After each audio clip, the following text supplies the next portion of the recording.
The border, the 49th parallel dividing the United States and Canada, marked by peace for decades.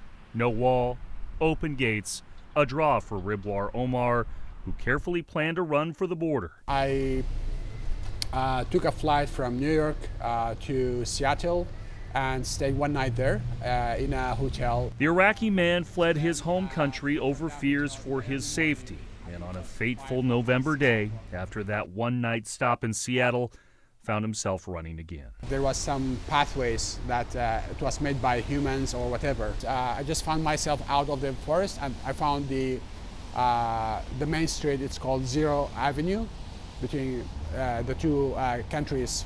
Canadian police caught me, and they stopped me, and then they start questioning me, where you come from, and your passport, why you came here, why you crossed the border. I came here for claiming a refugee, asylum seeker. Omar is now in Vancouver awaiting a status hearing, the beneficiary of the 2002 U.S.-Canadian Safe Third Country Agreement.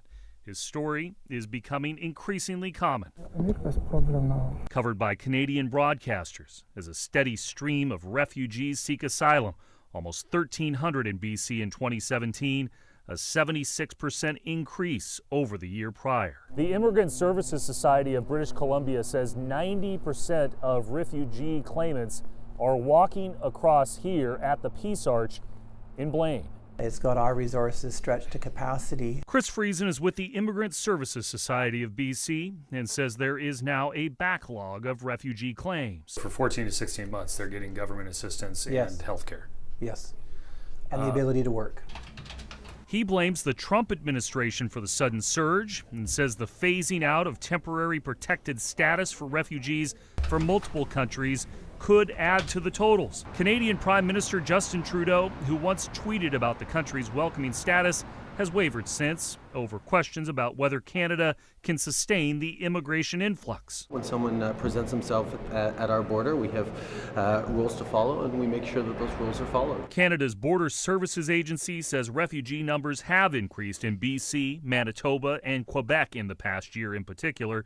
But entering between ports of entry is not a free ticket into Canada, and all persons seeking entry to Canada must demonstrate they meet the requirements to enter and or stay in Canada. Was it worth it?